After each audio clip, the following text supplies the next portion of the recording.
2003 का 14वां प्रश्न है शिल्पी का। अजंता की चित्रकला किस चित्रकला के उदाहरण है? म्यूरल, फ्रेस्को, पैल या ग्राफिक? तो किसके उदाहरण हैं? म्यूरल के। फ्रेस्को यहाँ पर दिया है, उसको सही कर लेंगे। म्यूरल के उदाहरण होंगे। फ्रेस्को क्यों नहीं होगा? क्योंकि ये भित्ति चित्रकला की एक तकनीक है और कुछ नहीं। और म्यूरल कोई भी गुफा है जो भित्ति चित्रकला से संबंधित है या प्रसिद्ध है, उसके लिए म्यूरल ही करेंगे। जैसे एलिफेंटा की गुफाएं किस लिए? स्कल्पचर के लिए, मूर्ति कला के लिए। बाकी जितनी गुफाएं हैं सब भित्ति चित्रकला के लिए फेमस होंगी। मूर्ति कला के लिए सिर्फ एक ही गुफा है, वो है एलिफेंटा। बादामी किस प्रदेश में है? बादामी कर्नाटक में है। अच्छा, एक प्रश्न अभी 2016 में इससे कम से कम 3 या 4 प्रश्न पूछे गए थे बादामी से। तो एक नॉर्मली प्रश्न अक्सर पूछा जाता है बादामी से कि बादामी गुफा कहाँ है। दूसरा पूछा जाता है कि बादामी की गुफाएं किस धर्म से संबंधित हैं। तो हिंदू और जैन से हैं, ज़्यादातर हिंदू से हैं। और इसको शिव विवाह से संबंधित किसने बताया है? शर्लक ब्रैम्ब्रिज ने बताया है। इस तरीके से प्रश्न यहाँ से बनते हैं। फिर गुफाओं के चित्र जो 2016 में पूछा गया, वो चित्र ही पूछा गया था कि कौन सी गुफा नंबर 1 का चित्र है, कौन सी गुफा नंबर 2 का है। तो इस पर भी ध्यान रखेंगे। अच्छा, एक और प्रश्न आया हुआ था 2016 में ही, एलोरा से संबंधित कौन सा चित्र नहीं है या कौन सा है। तो ये विशेष ध्यान रहे कि कौन सा है और कौन सा नहीं है।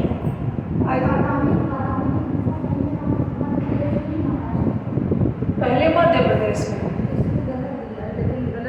अच्छा, उसमें दिया है क्या कि पहले?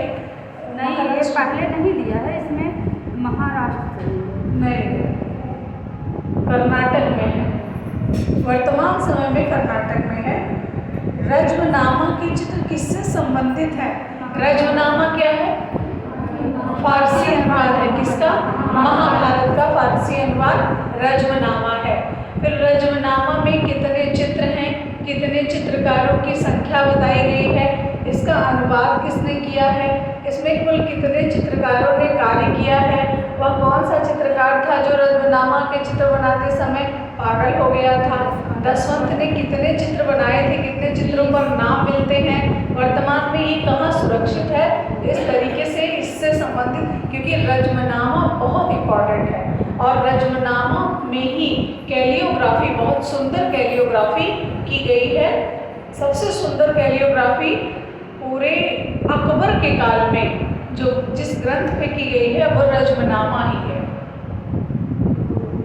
कैलियोग्राफी क्या पता है? पता है, सुंदर लिखावट या लेखनी, जो आज भी प्रचलन में है। मुगल चित्रों में सर्वश्रेष्ठ छवि किसके समय की है? तो सर्वश्रेष्ठ छवि किसके समय की है? जहांगीर के काल की। देखिए, छवि ज्यादा बनी अकबर के काल में, छवि सुंदर बनी जहांगीर के काल में, उत्तम बनी जहांगीर के काल में, तकनीकी में निपुणता आई जहांगीर के काल में। मतलब सुंदरता, निपुणता, चरमोत्कर्ष छवियों में ये सब जाएगा जहांगीर में। और शुरुआत, ज़्यादा, विशेष भी। विशेष का मतलब क्या है यहाँ पे? जैसे एक प्रश्न अभी आएगा, आपको यहाँ पे मिलेगा भी कि अकबर के काल में विशेष निर्माण हुआ किसका? छवियों का। विशेष, जब कुछ विशेष निर्माण मतलब यही था कि ऐतिहासिक ग्रंथों के चित्रण भी हुए थे, भारतीय ग्रंथों के भी चित्रण हुए थे और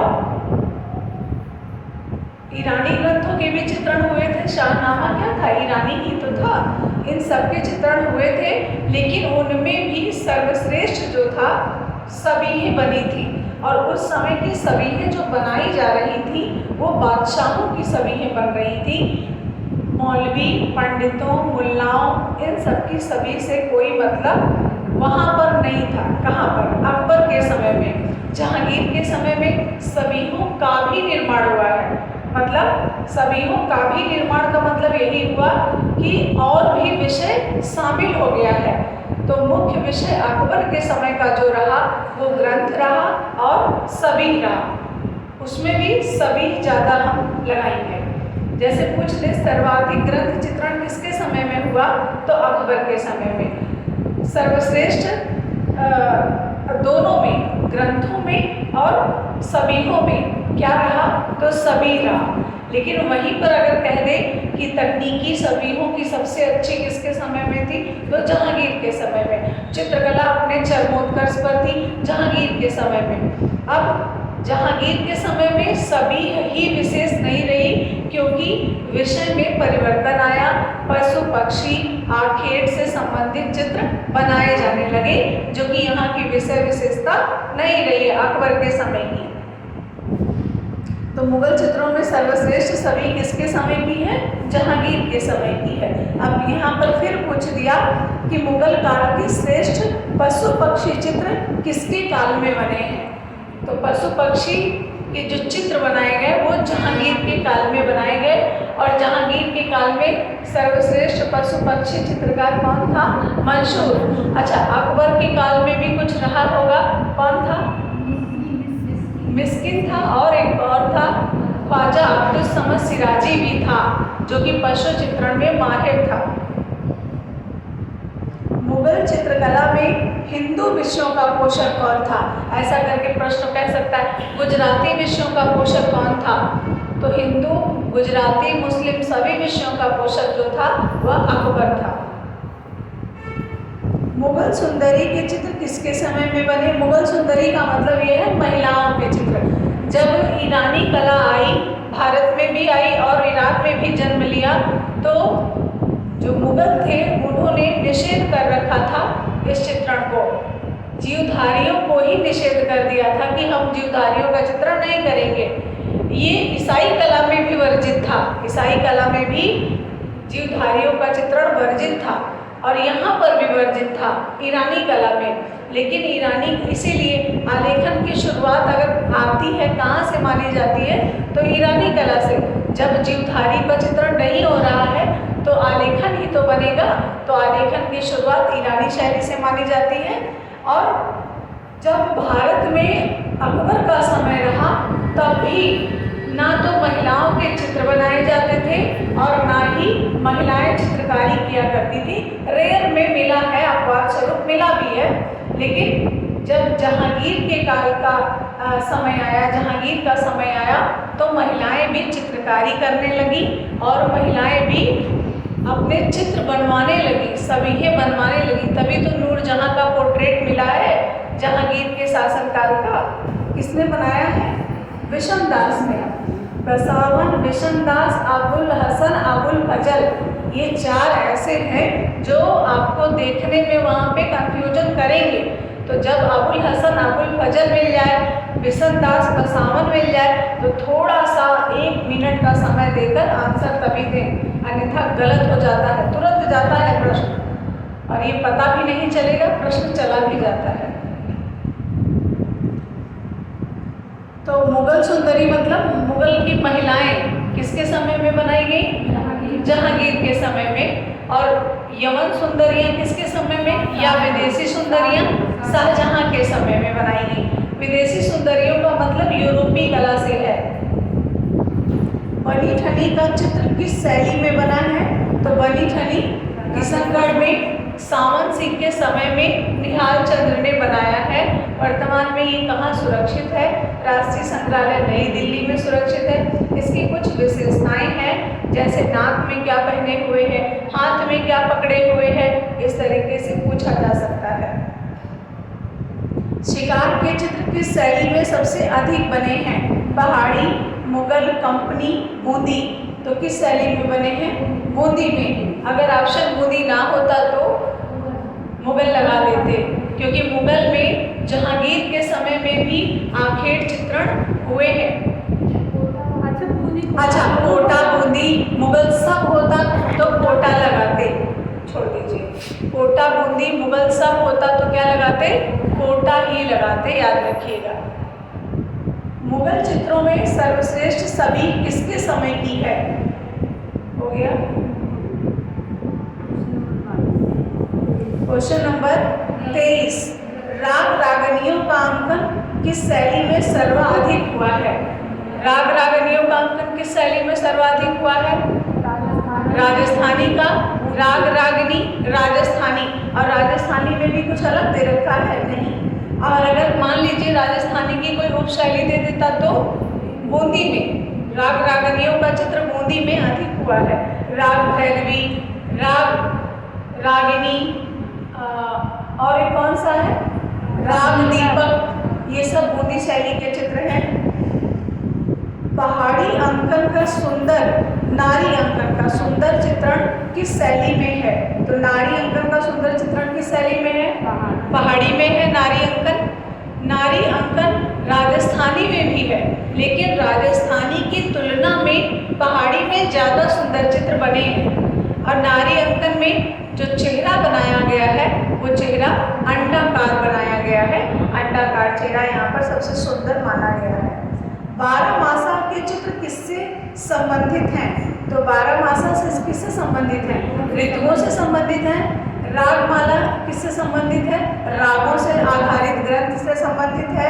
ऐसे प्रश्न आ सकते हैं। संगीत से संबंधित, देखिए यहाँ पर पूछ ही लिया है। संगीत से संबंधित चित्रों को क्या कहते हैं? तो रागमाला कहते हैं। रागमाला का चित्रण कहाँ हुआ है ज़्यादा? राजस्थानी में हुआ है। रागमाला और राग रागिनी ये सब राजस्थानी की, और नायिकाओं का सर्वश्रेष्ठ चित्रण कहाँ हुआ है? पहाड़ी में। कितनी नायिकाएं बताई गई हैं? कितनी नायिकाओं का चित्रण? 8 अवस्थाएं हैं। 3 नायिकाएं, प्रमुख रूप से 3 नायिकाएं बताई गई हैं। 12 मासा के चित्र ऋतु से संबंधित हो गए। चित्रकला में अधिक किसका महत्व होता है? तो यहाँ पे ऑप्शन दिया है सही रंग का होता है, चूंकि ये गलत है, रंग नहीं है, रेखा का। हमारी जो भारतीय कला है वो रेखा प्रधान है, इसलिए रेखा का महत्व रंग से अधिक होता है। तो इसको सही कर लेंगे, रेखा कर लेंगे। पहाड़ी चित्रों में किन रंगों का प्रयोग किया गया है? गहरे, हल्के, काले और सफेद। तो पहाड़ी में गहरे रंगों का प्रयोग किया गया है। देखिए गहरे रंग क्या हैं, चमकीले रंग क्या हैं, थोड़ा इसमें फर्क है। जो गहरे रंग हैं जैसे भूरा है, काला है, डार्क नीला है, ये सब गहरे रंगों में आते हैं। चमकीले रंगों में लाल है, पीला है, ये सब चमकीले रंगों में आते हैं। प्राथमिक रंगों में लाल, पीला, नीला है। ऐसा नहीं है कि प्राथमिक रंग सभी शीतल ही हैं, सभी गर्म ही हैं, दोनों का मिक्सिंग रूप है। वैसे भी आप जानते हैं संतुलन से ही पूरा पृथ्वी चलता है, तो संतुलन, बैलेंस बहुत ज़रूरी है।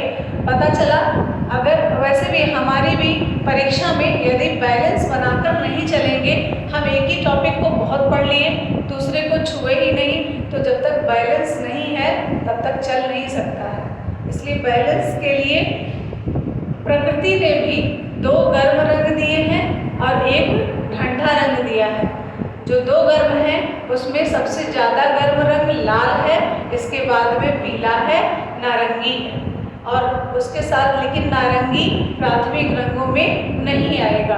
और जो नीला है वह शीतल रंग है, लेकिन है प्राथमिक रंग, प्रकृति का रंग है। अगला प्रश्न है क्वेश्चन नंबर 29 देखेंगे। गीत गोविंद, गीत गोविंद के चित्र किस शैली में बने हैं? तो गीत गोविंद के चित्र मुगल, बसोली, कांगड़ा, बूंदी। तो गीत गोविंद के चित्र कहाँ बने हैं ज़्यादा? वैसे बने तो कांगड़ा में भी हैं, लेकिन बसोली में ज़्यादा बने हैं। गीत गोविंद के लेखक कौन हैं? जयदेव। और गीत गोविंद जो संबंधित ग्रंथ है वो प्रेम से संबंधित है। जैसे कभी अगर आप प्रश्न पूछ दे असंबद्ध बताइए, असंबद्ध में वो पूछना चाह रहा है धार्मिक ग्रंथों को और उसके साथ साथ प्रेम संबंधी ग्रंथ दे दिया। जैसे एक प्रश्न अभी पीछे आया हुआ था कि असंबद्ध बताइए, और उसमें चौर पंचाशिका था और सुरसुंदरी कथा था, कथा सरित सागर था, और एक कोई और था जो धार्मिक ग्रंथ थे, और इसमें चौर पंचासी का प्रेम संबंधी ग्रंथ था, तो इसलिए उसको निकाल दिया गया। ऐसे प्रश्न आ सकते हैं। प्रकृति चित्रण को किस शैली के चित्रों में महत्व मिला? पहाड़ी प्रकृति चित्रण को किस शैली में महत्व मिला? पहाड़ी, राजस्थानी, मुगल या आधुनिक? तो प्रकृति चित्रण को किस शैली में अधिक महत्व मिला था? हाँ बिल्कुल, यहाँ पे गलत आंसर दे रखा है। प्रकृति का चित्रण पहाड़ी शैली में सर्वश्रेष्ठ, सबसे सुंदर माना गया है। अब यहाँ पर इन्होंने मुगल लगाया है। मुगल क्यों लगाया है? मुगल सिर्फ और सिर्फ लगाने का कारण रहा है जहांगीर, लेकिन उतने भी चित्र नहीं बने हैं जहांगीर के समय में भी कि हम प्रकृति को ही सिर्फ मुगल काल का विषय मान लेंगे। प्रकृति का सबसे सुंदर चित्रण पहाड़ी में। अच्छा, क्यों हुआ है? पहाड़ी में हुआ क्यों? हम मुगल क्यों नहीं लगा रहे हैं? कहीं ना कहीं पहाड़ी का जन्म कहाँ हो रहा है? पंजाब की पहाड़ियों में, हिमालय की पहाड़ियों में। तो जब प्रकृति से आच्छादित वो स्थान ही है, तो वहाँ के चित्रकार कैसे बनाएंगे?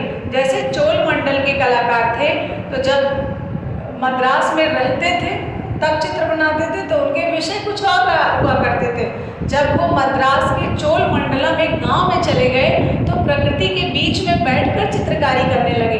क्या आप जानते हैं, आप अकेले पढ़ते हैं, घर में पढ़ते हैं और लाइब्रेरी में पढ़ते हैं, इन तीनों में जमीन आसमान का फर्क है। यदि आप घर में हैं तो निश्चित रूप से आपको काम, ये मेरा एक्सपीरियंस कहता है, ऐसे घर में रहती हूँ तो एक एक काम दिखता रहता है। अच्छा ये काम कर लें, वो काम कर लें, ये काम कर लें, अच्छा ले आओ फोन से बतिया ही लें ना। लेकिन जब हम किसी काम के लिए स्पेशली वहाँ से हट जाते हैं, तो हमारा एक ध्येय हो जाता है कि हमें अब यही काम हम करने आए हैं यहाँ पे। कोई लाइब्रेरी में बैठ के बात करता है? नहीं करता है। अगर कोई करेगा भी तो दूसरा कह देगा बाद में चले जाओ। तो ये आपको प्रतिबंधित कर रहा है, कहीं ना कहीं आप पर शिकंजा अपना कस रहा है कि आप यहाँ जो करने आए हैं वही करें। तो इससे क्या होगा, एक अनुशासन में रहेंगे आप। तो वैसे भी जहाँ जैसा एटमॉस्फेयर होता है, वहाँ के चित्रकार वैसा ही कार्य करते हैं। आपने देखा होगा ईरानी शैली में जब आप जाते हैं, तो वहाँ पर जो चित्रकारी होती है वह आलेखन संबंधी होती है, वास्तुकला से संबंधित होती है। क्यों? क्योंकि वहाँ पर और कुछ था ही नहीं और कुछ हुआ ही नहीं, रेगिस्तान ही रेगिस्तान है, इसलिए ऐसा। तो जैसे पहाड़ी में प्रकृति के सानिध्य में रहकर लोग चित्रकारी, और प्रकृति के सानिध्य में क्या, प्रकृति के बीच में ही उसका जन्म होता है पहाड़ी का। हमजानामा के चित्र किसके समय में बने हैं? हमजानामा के चित्र किसके समय में? आप देखिए ऑप्शन में यहाँ पर हुमायूं दे नहीं रहा है। अच्छा, हुमायूं देता भी और यही कहता कि हमजानामा के चित्र किसके समय में बने हैं, तो भी हम अकबर ही लगाते, क्योंकि किसके समय में बने हैं या कंप्लीट हुए हैं, बात एक ही है।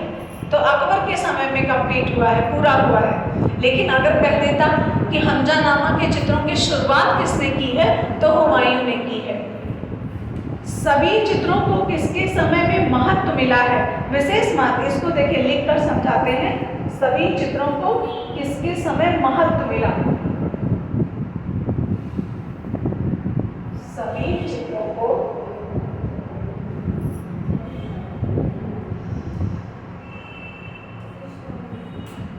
किसके समय में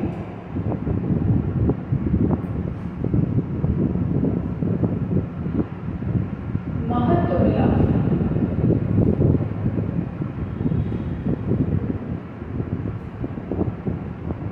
अकबर, जहांगीर, शाहजहां, या और भी कुछ करना चाहें तो उससे कोई हमें मतलब नहीं, दो से हमें मतलब है बस। तो सभी चित्रों को किसके समय में महत्व, किसके समय में महत्व मिला? महत्व मिला कहे चाहे कहे विशेष महत्व मिला, एक ही बात। तो ये कहना क्या चाह रहा है कि मुख्य विषय की बात कर रहा है कि मुख्य विषय क्या रहा है। तो मुख्य विषय अकबर के समय का देख लीजिए, लीजिए और जहांगीर के समय का देख लीजिए। तो अकबर के समय का जो मुख्य विषय रहा वो तो रहा सभी और ग्रंथ दोनों रहा है, और सेम बराबर बराबर रहा है, बहुत ज़्यादा फर्क नहीं। लेकिन ये कला सभीहों के लिए, दरबारों के लिए जानी जाती है, इसलिए हम स्पेशली अकबर के लिए सभी करते हैं। और ऐसा नहीं है जैसे हम कहते हैं राजस्थानी भित्ति चित्रकला और लघु चित्रकला के लिए बराबर बराबर की हकदार है, वैसे ही अकबर के शासनकाल में ग्रंथ चित्रण और सभी बराबर के हकदार हैं। लेकिन फिर भी हम राजस्थानी में जब जाते हैं तो कहते हैं नहीं, ये मुख्य रूप से लघु चित्रकला है, और जबकि है 50-50 का, लघु चित्रकला भी है, भित्ति चित्रकला भी है, लेकिन हम कहते हैं लघु चित्रकला। और वहीं जब हम मुगल में आते हैं, भले ही हम जानते हैं भित्ति चित्रकला का भी निर्माण हुआ है, भले ही ग्रंथों का भी निर्माण हुआ है, लेकिन हम सभीहों को ज़्यादा वरीयता देते हैं, क्योंकि यह दरबारों की कला थी, बादशाहों की कला थी। ये खुद अपनी चित्रकारी करवाते थे, खुद अपने चित्र बनवाते थे बैठकर। तो जो विषय था यहाँ पर में अकबर के समय में वह सभी ही था, इसीलिए सभी को विशेष महत्व मिला। किसके समय में? अकबर के समय में। सर्वश्रेष्ठ सुंदर अभी यहाँ पर कुछ नहीं है, सिर्फ विशेष प्रायोरिटी दी गई। और प्रकृति चित्रण को भी विशेष प्रायोरिटी किसके समय में दी गई? जहांगीर के समय में। ये मुगल काल की बात हो रही है, और जब स्पेशली प्रकृति की बात हो तब पहाड़ी,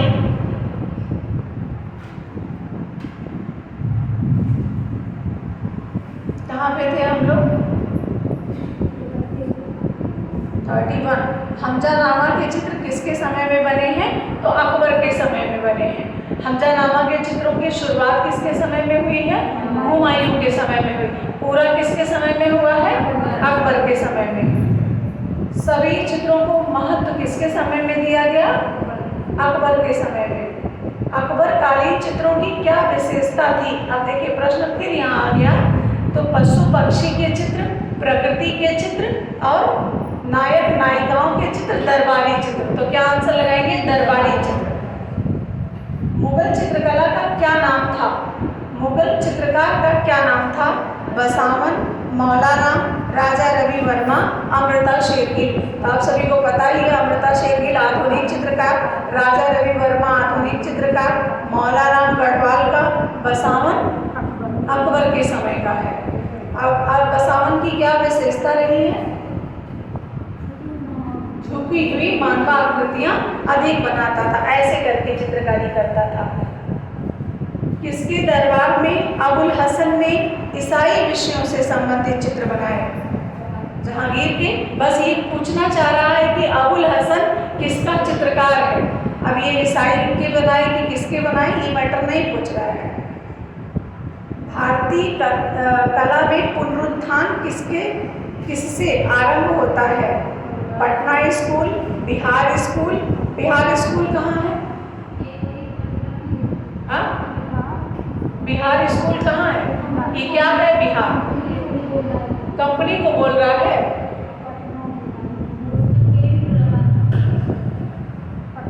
बिहार शैली किसको बोला जाता है? नहीं याद आ रहा है।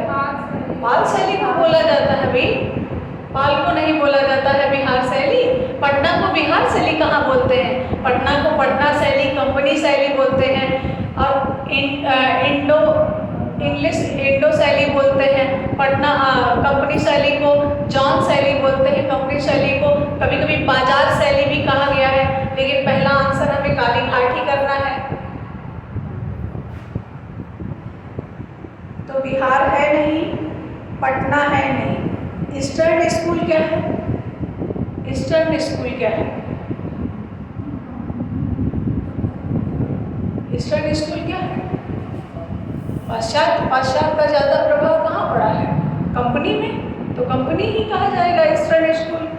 कभी ऐसे दे देगा तो ईस्टर्न नहीं समझ में आएगा। तो बंगाल शैली से पुनरुत्थान प्रारंभ होता है। सबसे अधिक कृष्णलीला के चित्र किस शैली में बने हैं? मुगल, पहाड़ी, राजस्थानी या अपभ्रंश?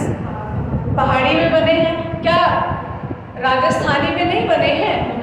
बने हैं। जैसे समझिएगा, जैसे अकबर के समय का जो हमने अभी कहा कि विषय था वह ग्रंथ था और सभी था, ठीक। ऐसे ही राजस्थानी को ले लीजिएगा और पहाड़ी को ले लीजिएगा, उसमें फर्क समझिएगा तो समझ में आएगा।